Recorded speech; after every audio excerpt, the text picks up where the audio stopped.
Okay, so last time हम लोगों ने लेक्चर में ट्रिग्नोमेट्रिक फंक्शंस के बारे में पढ़ा था। और उसमें हम लोगों ने एंगल्स जो है वो क्लॉकवाइज निकालते हैं, एंटी क्लॉकवाइज निकालते हैं, और उसके हमने कुछ एग्जाम्पल क्वेश्चंस भी देखे थे। और इसके अलावा ये है कि हम लोगों ने जो है वो इनकी ट्रिग्नोमेट्रिक फंक्शंस की बात की थी, एंगल रेडियंस में कब मेजर होता है, डिग्रीज में कब मेजर होता है, हमने इसकी बात भी की थी। और इसके फिर हमने यकीनन एएसटीसी सीखा था। एएसटीसी के बाद हम लोगों ने ये भी सीखा था कि अगर आपके पास सिंगल एंगल एक्स हो और अगर रेंज नेगेटिव में हो तो हम लोग क्लॉकवाइज एंगल कब निकालते हैं, हम लोग एंटी क्लॉकवाइज एंगल कब निकालते हैं, कब क्लॉकवाइज जाना होता है, कब एंटी क्लॉकवाइज जाना होता है।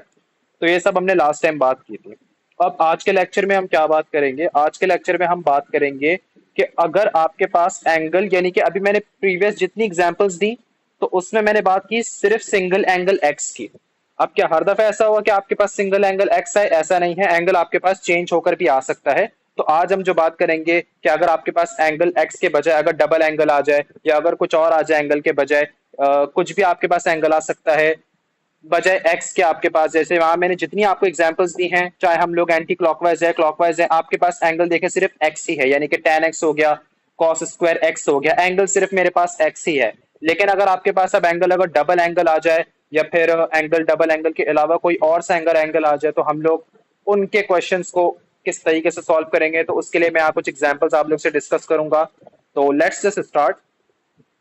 तो आपके पास एग्जाम्पल के अब लेट से सवाल कुछ ऐसा आया कि आपके पास आ गया साइन 2x आ गया। अब मेरा एंगल चेंज हो गया। पहले एंगल मैंने जो जितनी अबव एग्जाम्पल दी थी उसमें मैंने एक एग्जाम्पल दी थी कि sine x is equals to 1/2।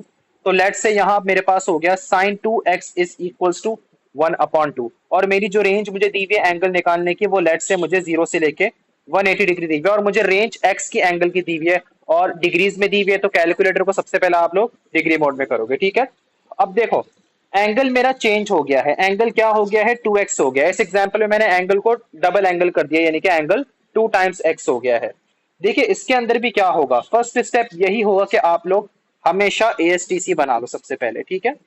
एएसटीसी हम लोग बना लें, सही है।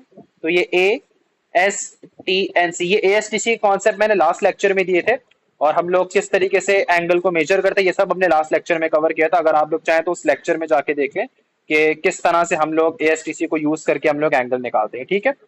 तो अब देखो मेरा एंगल यहाँ पर 2x है। स्टूडेंट्स अक्सर ये मिस्टेक करते हैं कि 2 को नीचे डिवाइड कर देंगे, वो बोलेंगे सर ये तो ऐसे हो जाएगा कि, मैंने ये मिस्टेक्स अक्सर स्टूडेंट्स की देखी है, that sine x is equals to 1/4 कर देंगे, इस 2 को नीचे डिवाइड कर देंगे। ऐसा आप लोगों को नहीं करना है, ठीक है, ऐसा हरगिज नहीं करना है, क्योंकि ये एंगल कभी भी नीचे डिवाइड नहीं हो सकता। सही है, मेरे पास ये 2x ये एंगल है पूरा, ठीक है। साइन के बाद कुछ भी मेरे पास लिखा हुआ हो, यानी कि कोई भी ट्रिक फंक्शन के पास मेरे पास कुछ भी लिखा हो, वो मेरा एंगल है, तो एंगल को मैं नीचे डिवाइड नहीं कर सकता। तो ये मैं गलत कर रहा हूं यहाँ पे, ऐसा हरगिज आप लोग नहीं करना, ठीक है। तो अब क्या करेंगे हम लोग, इसके बजाय हम लोग, यानी कि मेरा ये एंगल है ना, हम लोग सेम स्टेप ही करेंगे जो हम लोग ने अभी ऊपर वाली सारी एग्जांपल्स में करी। हम डायरेक्ट करेंगे साइन इनवर्स 1/2। हम हमेशा सबसे पहले बेसिक एंगल को फाइंड आउट कर लेंगे, ठीक है। और आप खुद देखेंगे ये साइन प्लस है, तो प्लस का मतलब कि कौन से क्वाड्रेंट पर आएगा आपका ये बेसिक एंगल, ये आएगा आपका फर्स्ट क्वाड्रेंट पर, इस तरह मार्क हो जाएगा, और ये आपका आ जाएगा सेकंड क्वाड्रेंट के अंदर, ठीक है। तो आप इसको मार्क कर दोगे, this is sine inverse 1/2 is 30 degree. तो 30 डिग्री एक इधर आ जाएगा आपके पास, और एक 30 डिग्री आपके पास इधर आ जाएगा, ठीक है। एंगल की मेजरमेंट कहां से होगी, देखो 0 to 180 डिग्री का मतलब कि हम लोग 0 से लेके 180 एंटी क्लॉकवाइज जाएंगे। इसका मतलब कि हम लोग के जो भी एंगल निकलेंगे वो सारे पॉजिटिव निकलने चाहिए, मतलब कि जो भी मैं साइकिल्स घूमूंगा वो मैं एंटी क्लॉकवाइज घूमूंगा, सही है। तो अगर मैं यहां से एंगल को रियल एक्सिस से, और एंगल हमेशा कहां से मेजर होता है, ये मैंने लास्ट लेक्चर में बताया था कि एंगल हमेशा इस लाइन से मेजर होता है, angle is always measure from the real positive axis, ठीक है।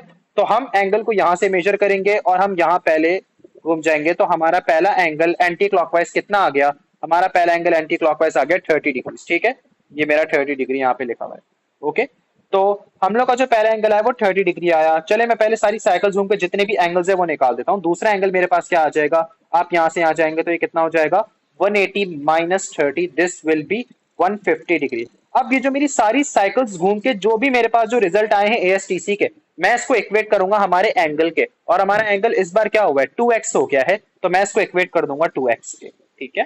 फिर मैं क्या करूंगा, इनको डिवाइड कर दूंगा, यानी कि 30 डिवाइड बाय 2 ये हो जाएगा 15, और 150 डिवाइड बाय 2 तो ये हो जाएगा 75 डिग्री। तो देखिए ये हमारे पास हमें यहाँ आइडिया यूज करना है। एंगल आपके पास चाहे कुछ भी हो, आप पहले साइन इनवर्स करोगे, साइन इनवर्स करके बेसिक एंगल एएसटीसी में मार्क कर दोगे, उसके बाद साइकिल्स घूम के जो भी आपका साइकिल घूम के एंगल आ रहा है आप उसको अपने एंगल आपके इक्वेट कर दोगे कि आपका एंगल लेट से आप 2x के अलावा कुछ भी हो आपका एंगल, तो आप उसको जो भी साइकिल घूम के आपका एंगल में जो भी रिजल्ट आएगा आप उस एंगल के इक्वेट कर दोगे। मैं कुछ और यहाँ फर्दर एग्जांपल दे देता हूँ, जैसे कि लेट से मैं कहता हूँ एग्जांपल नंबर 2। तो अगर मैं कहता हूँ लेट से के cos 2x आ गया यहाँ पे, और इस बार मैं कहता हूँ कि -1/2, और इसकी रेंज भी मुझे कहाँ तक दी हुई है, लेट से 0 से लेके 180 डिग्रीज तक दी हुई है कि मुझे यहाँ तक एंगल्स मालूम करने हैं। ठीक है, तो अब इधर हम क्या करेंगे, देखिए फर्स्ट स्टेप तो बिल्कुल यही है कि आप एएसटीसी को ड्रॉ कर दो। फर्स्ट स्टेप एएसटीसी ड्रॉ करें, ठीक है, ए एस टी एंड सी। ठीक है, उसके बाद हम यहाँ क्या करेंगे, अब ये मेरे पास एंगल क्या है 2x आ गया। अगेन ये गलती नहीं करना कि 2 को नीचे नीचे डिवाइड आप लोगों ने कर दिया तो ये हो गया cos x is equal to -1/4, ऐसी मिस्टेक आप लोग नहीं करना। ये पहले cos इनवर्स होगा, ठीक है, क्योंकि अभी मेरा 2x एंगल है। जब ट्रिक फंक्शन के साथ एंगल होता है तो हम इस 2 को नीचे डिवाइड नहीं करेंगे। तो हम क्या करेंगे, अच्छा फ्रंट पे यहाँ देखें तो नेगेटिव है। एक और चीज मैंने आप लोगों को समझाई थी कि cos इनवर्स जब आप लोग करोगे तो cos इनवर्स हम लोग हमेशा किस नंबर का करेंगे, हम लोग हमेशा पॉजिटिव नंबर का करेंगे, यानी कि मैं ये गलत करूंगा, अगर मैं ऐसे कर रहा हूं तो ये गलत हो जाएगा। ये माइनस साइन क्या इंडिकेट करता है, ये माइनस साइन सिर्फ ये इंडिकेट करता है कि यहाँ क्वाड्रेंट चेंज होंगे। ठीक है, यानी कि मेरा कॉस का जो भी बेसिक एंगल निकलेगा, माइनस फ्रंट में, माइनस अगर फ्रंट पे हो तो उसका मतलब ये होता है कि जैसे मेरा कॉस का एंगल नेगेटिव निकलेगा तो मैं इसको मार्क कहां पे करूंगा, अपने बेसिक एंगल को एस पे मार्क कर दूंगा और टी पर मार्क कर दूंगा। ठीक है, तो ये क्या हो जाएगा, फिर आप इसको मार्क कर दो कॉस इनवर्स 1/2। ठीक है, ये अब मैंने बिल्कुल सही किया है क्योंकि मैंने यहाँ से जो है वो एंगल्स को मैंने हटा दिया, मतलब इसको मैंने साइन को मैंने हटा दिया, माइनस साइन को मैंने हटा दिया। सिर्फ कॉस इनवर्स हमेशा पॉजिटिव वैल्यूज का होता है, तो कॉस इनवर्स 1/2 किया तो आपके पास ये आ जाएगा 60 डिग्री। तो एक आपका 60 इधर आ जाएगा और एक आपका 60 डिग्री इधर आ जाएगा। ठीक है, तो एंगल की मेजरमेंट अगेन कहां से होगी, रियल एक्सिस से होगी इसकी हमेशा मेजरमेंट। तो पहला एंगल यहां से हो जाएगा और हम लोग एंटी क्लॉकवाइज जाएंगे। तो ये कितना हो गया आपके पास 180 माइनस 60 दैट इज 120। पहले मैं साइकिल घूम के जो भी रिजल्ट है वो लिख रहा हूं, फिर ये क्या हो जाएगा 180 प्लस 60, तो दिस विल बी 240। तो दूसरा एंगल मेरा क्या निकल गया, 240 डिग्री निकल गया। ठीक है, और इसको मैं किसके इक्वेट कर दूंगा, मेरा एंगल क्या हो गया है 2x हो गया, तो 2x के इक्वेट कर दें। Then 2x is equals to 120 degree and 2x is equals to 240 degree. अब आप 2 को डिवाइड कर दे तो ये क्या, ये आपके पास हो जाएगा 2 से डिवाइड कर दे तो this is 60 degree and this is 120 degree. तो ये देखे दोनों हमारे आंसर जो है अकॉर्डिंग टू द रेंज ये बिल्कुल वैलिड है। ठीक है, तो इस तरह से आपको बस यहाँ पे आइडिया लगाना है। हम कुछ थर्ड एग्जाम्पल एक और देख लेते हैं। लेट्स से मेरे पास अब आ गया है, मैं कहता हूँ tan x माइनस 70। अब मेरा एंगल क्या हो गया x माइनस 70 और यहाँ मैंने कह दिया √3। अगेन इसकी रेंज में कह देता हूं कि 0 से लेके, लेट से इस बार मेरी 0 से लेके 360 तक की रेंज है। ठीक है, फर्स्ट स्टेप आप भले एएसटीसी यहाँ ड्रॉ कर लो। ठीक है, एएसटीसी मैंने यहाँ ड्रॉ कर लिया, सो ए एस टी एंड सी। ठीक है, tan इनवर्स √3 करके सबसे पहले बेसिक एंगल मालूम कर लो और फिर इसको अपने एएसटीसी पे मार्क कर लो। अब ये tan जो है ये पॉजिटिव है, यानी कि √3 मेरे पास फ्रंट पे पॉजिटिव लिखा हुआ है, तो ये कौन से क्वाड्रेंट पर मार्क होगा, ए पे मार्क तो होगा क्योंकि ए सारे एंगल पॉजिटिव है तो tan भी पॉजिटिव होगा। तो tan इनवर्स √3 मेरे पास आता है 60 डिग्री, तो एक 60 डिग्री इधर मेजर हो जाएगा और एक 60 डिग्री मेरा इधर मेजर हो जाएगा। हॉरिजॉन्टल एक्सिस से एंगल को मार्क करना। ठीक है, तो ये हमने कर दिया। उसके बाद हम साइकिल्स घूमेंगे, तो पहली मैंने साइकिल जो घूमी उससे मेरा रिजल्ट क्या आया, एंटी क्लॉकवाइज हम घूमेंगे, दिस इज 60 डिग्री। ओके, तो 60 डिग्री और ये 60 डिग्री को अब मैं अपने एंगल के इक्वेट करूंगा। मेरा एंगल इस बार क्या है x माइनस 70 है, तो उसको हम कर देंगे x माइनस 70 और माइनस 70 वहां जाके प्लस 70 हो जाएगा, तो ये कितना हो गया, अच्छा ये भी आपका डिग्री है, तो x is equal to 130 degree हो गया आपका। तो ये आपका देखिए पहला आंसर आ गया, सही है। फिर आप क्या करोगे, दूसरी साइकिल को घूमोगे और दूसरी साइकिल ये कितना हो गया 180 प्लस 60, दिस इज 240। ओके, तो 180 plus 60 degree this is equals to 240, लेकिन अगेन मैं इसको अपने एंगल के इक्वेट करूंगा। मेरा एंगल इस बार क्या है x माइनस 70, तो the angle is x minus 70 degrees. तो ये कितना हो जाएगा x minus 70 degree this is equals to 240, ये माइनस 70 वहां जाके प्लस 70 हो गया, सो x इज इक्वल्स टू 310 आ गया। तो देखिए ये दोनों एंगल जो है वो मेरी अकॉर्डिंग टू द रेंज ये मेरे पास क्या है, वैलिड है। एक और एग्जाम्पल देख लेते हैं हम लोग। ठीक है। और वो एग्जाम्पल लेट से मैं कहता हूँ कॉस स्क्वायर, अब स्क्वायर वाले एग्जाम्पल दे देते हैं कि लेट से मेरे पास अगर आ जाए एंगल इस बार लेट से 1/2x हो जाए और इस बार मेरे पास ये हो जाए 1/4 लेट से, ठीक है। और मुझे इसकी रेंज कितनी दी हुई है, 0 से लेके लेट से अगेन आपको 360 डिग्री तक दी हुई है, ठीक है। इस तरह के कुछ एग्जांपल्स आपके पास आते रहेंगे और इसके कॉन्सेप्ट को हम मजीद नेक्स्ट लेक्चर में हम लोग पास्ट पेपर जब सॉल्व करेंगे तो उसके आपके पास क्वेश्चंस पास्ट पेपर में किस तरह आते हैं और हम लोग किस तरह उन पास्ट पेपर से क्वेश्चंस को टैकल करेंगे, उसकी टेक्निक्स क्या हैं, किस तरह हम लोग जब डिफरेंट एंगल्स है तो हम यही आइडिया होगा हमारे पास, तो उसके कॉन्सेप्ट्स और पक्के कैसे हो जाएंगे जब हम पास्ट पेपर से क्वेश्चंस करेंगे, ठीक है। अब यहाँ पे क्या है, कॉस स्क्वायर 1/2x है। अब ये क्या मेरे पास फ्रंट पे एंगल क्या हो गया है, ये जो मेरा एंगल है ये 1/2x है, ठीक है। और मैंने यहाँ पे स्क्वायर भी लगा हुआ है, तो मैं क्या करूंगा, सबसे पहले स्क्वायर हटाऊंगा यहाँ से। मैं सबसे पहले क्या हटाऊंगा, स्क्वायर। ये नहीं कि दोनों साइड पे मैं क्या लगा दूंगा, रूट लगा दूंगा। ये कॉस स्क्वायर 1/2x था, तो मैं दोनों साइड से पहले रूट लगा दूंगा। आपको इससे बिल्कुल कंफ्यूज होने की जरूरत नहीं है कि ये 1/2x आ गया है तो ये स्क्वायर कहाँ है, कॉस स्क्वायर है ये क्या। अच्छा, अक्सर स्टूडेंट्स यहाँ भी कंफ्यूज ये होते हैं कि सर इसका मतलब क्या है और क्या ये दोनों डिफरेंट है या दोनों सेम है। मैं कहता हूँ दोनों बिल्कुल सेम है आपके पास, क्योंकि इसका मतलब भी ये है कि cos x multiply by cos x, और इसका मतलब भी क्या है, cos स्क्वायर x है तो ये भी cos x multiply by cos x। तो इससे कंफ्यूज होने की आप लोगों को जरूरत नहीं है। ये बस आप लोग बोलते हैं कि भाई ये डिफरेंट तरीके से हमें नजर आ रहे हैं तो उसका मतलब क्या है, लेकिन सेम ही होता है आपके पास ना, तो उससे कंफ्यूज होने की जरूरत नहीं है। तो आपके पास ये जो cos स्क्वायर 1/2x लिखा हुआ है ना, इसका मतलब भी हरगिज यही है कि आप cos 1/2x multiply by cos 1/2x, यानी कि cos 1/2x आपस में दो दफा मतलब मल्टीप्लाई हो रहा है, cos 1/2x multiply by cos 1/2x, ठीक है। स्क्वायर है उसका तो दो दफा मल्टीप्लाई हो रहा है cos 1/2x, ठीक है। तो ये हमने बात कर दी, तो हमें स्क्वायर अगर हटाना है तो दोनों साइड से हम क्या लगा देंगे, रूट लगा देंगे, ठीक है। तो रूट लग गया आपके पास ये 1/4। एक मिस्टेक नहीं करना है, यहाँ प्लस माइनस जरूर फ्रंट में लगाना, ठीक है। तो स्क्वायर जब आपका रूट से कैंसिल हुआ तो cos 1/2x, तो दो आपके पास केसेस बन जाएंगे। रूट 1/4 होता है प्लस 1/2, और दूसरा केस हो जाएगा cos 1/2x this is equals to -1/2, ठीक है। अब दोनों के लिए मैं क्या करूंगा, अलग से ASTC आप लोग बनाए और उसके बाद एंगल को मालूम कर लो। देखें 1/2 अगेन ये मेरा एंगल है, 2 को यहाँ मल्टीप्लाई नहीं करना है बिल्कुल। फर्स्ट स्टेप बेसिक एंगल मालूम कर लो, cos इनवर्स 1/2 और ASTC बना लो, यानी कि ये इनमें से कोई फर्स्ट स्टेप आप कर लो, या तो ASTC पहले बना लो या cos इनवर्स पहले करो। cos इनवर्स और ASTC पहला आपको यही काम यहाँ करना है, AST&C।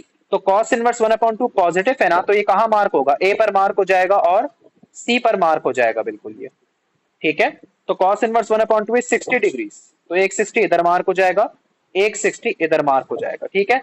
एंगल कहां से मेजर होगा, रियल एक्सिस से। हमेशा एंगल की मेजरमेंट यहां से स्टार्ट होती है, चाहे आप एंगल को क्लॉकवाइज मेजर करो, चाहे आप एंगल को एंटी क्लॉकवाइज मेजर करो, चाहे पॉजिटिव एंगल मेजर हो रहा है, नेगेटिव एंगल मेजर हो रहा है, एंगल की मेजरमेंट की स्टार्टिंग हमेशा यहां से होगी। तो एंगल की मेजरमेंट रियल एक्सिस से, तो पहला एंगल कितना कवर हो गया, 60 डिग्री, ठीक है। तो ये आपके पास आ जाएगा 60 डिग्री आ जाएगा। तो 60 डिग्री इस बार किसके इक्वेट करोगे आप, मेरा एंगल इस बार 1/2x हो गया, तो उसके इक्वेट कर दोगे 1/2x के, ठीक है। तो 1/2x से इक्वेट कर दो और x आपके पास आ जाएगा 120 डिग्री आ जाएगा, ठीक है। दोबारा से साइकिल घूमोगे तो दोबारा से साइकिल घूम के ये कितना हो गया आपके पास, दिस इज 360 माइनस 60, तो 360 degree minus 60 degree this is equals to, अब अगेन ये जो मैंने साइकिल घूमी 360 माइनस 60 डिग्री, इसको मैं इक्वेट कर दूंगा अपने एंगल के। मेरा एंगल क्या है 1/2x, तो लेकिन ये हमारी रेंज से बाहर जा रहा है, 300 इज इक्वल्स टू 1/2x, तो ये 600 हो गया डिग्री। तो ये तो रेंज से बाहर है, हमारी रेंज ही कहाँ तक है, हमें एंगल निकालना है फ्रॉम 0 टू 360, तो हम लोग इसको भले रिजेक्ट कर देंगे या भले आप लोग इसकी वर्किंग नहीं करना। मैंने आप लोगों को करके दिखा दी कि ये आप लोग नहीं करना, इसे मार्क नहीं करना, क्योंकि ये हमारी रेंज से बाहर जा रहा है। हमारी रेंज क्या है कि 0 टू 360 एंटी क्लॉकवाइज, हमने तो 600 निकाल दिया, तो 0 टू 360 के दरमियान 600 तो कहीं नहीं आता है, तो बाहर जा रहा है रेंज से, तो हम लोग भले ये वाला काम नहीं करेंगे, इसको मैं यहाँ मिटा देता हूँ। सिर्फ यही एंगल मेरा इस वाले ऑप्शन से निकला। अब यहाँ क्या करेंगे, cos 1/2x is equal to -1/2। First step देखो यहाँ फ्रंट पे माइनस लगा हुआ है, तो उसका मतलब मैं ASTC पे कहा मार्क करूंगा अपने बेसिक एंगल को, मैं ASTC, यानी कि माइनस साइन सिर्फ ये इंडिकेट करता है कि क्वाड्रेंट चेंज होगा। कॉस अगर पॉजिटिव होता तो A और C पर मार्क है, लेकिन अगर ये माइनस फ्रंट का मतलब कि कॉस अब मेरा नेगेटिव है, तो ये S और कहा मार्क हो जाएगा आपका, ये T पर मार्क हो जाएगा, ठीक है, S और T पे मार्क हो जाएगा। और आप लोग कॉस इनवर्स इस माइनस साइन को इग्नोर करो और डायरेक्ट 1/2 ही करना है, यानी कि कभी भी कॉस इनवर्स साइन इनवर्स में अपने माइनस को इंक्लूड नहीं कर देना, ठीक है। माइनस का मतलब बस ये समझ लो मैं क्वाड्रेंट चेंज कर दूंगा और कॉस इनवर्स या साइन इनवर्स सिर्फ उन पॉजिटिव वैल्यूज का ही होगा, ठीक है। जैसे कि यहाँ cos 1/2x is equals to -1/2 था ना, मैंने माइनस साइन का मतलब क्या, मैंने एस और टी पर बना दिया, और cos इनवर्स फिर सिर्फ मैंने पॉजिटिव 1/2 का ही कर दिया, इस माइनस साइन को मैंने इग्नोर कर दिया। हमेशा हर केस में आपको यही करना है। तो cos इनवर्स 1/2 जाएगा 60 डिग्री, एक इधर मार्क हो जाएगा और एक इधर मार्क हो जाएगा, ठीक है। एंगल की मेजरमेंट कहां से हो जाएगी, एंगल की मेजरमेंट रियल एक्सिस से होगी, तो पहला एंगल मेरा ये मेजर हो रहा है, दिस विल बी 180 डिग्रीज, ठीक है। दिस विल बी 180, यानी कि पूरा हॉरिजॉन्टल कितना 180, 180 में से 60 माइनस कर दो क्योंकि मुझे यहां तक की मेजरमेंट करनी है। 180 degree minus 60 degree, this will be equals to 120 degree, ठीक है। और मैं 120 डिग्री को किसके इक्वेट करूंगा, मेरा एंगल चेंज हो गया, एंगल 1/2x है। देखो ना यहाँ पे एंगल क्या है आपका, एंगल जितने भी मैंने प्रीवियस लास्ट लेक्चर में एग्जांपल दी थी, एंगल उस वक्त एक्स था, तो जो मैं साइकिल घूम के आता था एएसटीसी में, मैं एंगल को एक्स के इक्वेट करता था। यहाँ मेरा एंगल क्या हो गया, 1/2x हो गया, एंगल चेंज हो गया है ना। तो आप लोग जो भी साइकिल्स घूम के आओगे एंगल को उसके इक्वेट कर देना। So this will be equals to 1/2x, और मेरा 2 यहाँ मल्टीप्लाई करके तो आंसर क्या आ गया, 240 आ गया, ठीक है। दूसरा भी हम चेक कर लेते हैं। तो अगर मैं वैसे दूसरा देखूं तो ये 180 plus 60, this will B 240, and 240 नहीं, फिर वो रेंज से बाहर चला जाएगा। तो यही दोनों हमारे आंसर्स हैं। तो यही आपका जो है आइडिया है कि किस तरह जब आपके पास एंगल चेंज होता है, साइकिल्स घूम के जो मेरा एंगल है उसके इक्वेट कर दें, सिंप्लीफाई करके फाइनल अपनी रेंज को चेक कर लें कि 0 से लेके x से 360 तक मेरे कितने आंसर्स आ रहे हैं, ठीक है। तो ये आपके पास मैंने कुछ 3 से 4 एग्जांपल्स आप लोग को दे दिए थे। अब हम लोग मजीद अपने कॉन्सेप्ट को कैसे पक्के करेंगे, अब हम अपने पास पेपर्स के एग्जांपल्स को देखेंगे नेक्स्ट लेक्चर में, और उस पास पेपर्स के एग्जांपल से मैं ट्रिग्नोमेट्रिक आइडेंटिटीज के साथ साथ क्या कवर करूंगा, एंटी क्लॉकवाइज कब एंगल करते हैं और क्लॉकवाइज कब एंगल मेजर करते हैं, और उससे आप लोग के कॉन्सेप्ट जो है वो ट्रिग्नोमेट्रिक फंक्शंस के जितने भी है वो और पक्के हो जाएंगे। उसके बाद हम आएंगे ट्रिग्नोमेट्रिक ग्राफ्स के अंदर, ट्रिग्नोमेट्रिक ग्राफ्स उसके किस तरह क्वेश्चंस आ जाते हैं। तो देखें ये टॉपिक बहुत इंपॉर्टेंट है, ये आगे जाके दूसरे आपके चैप्टर से भी काफी लिंक होगा, ठीक है। So that's it.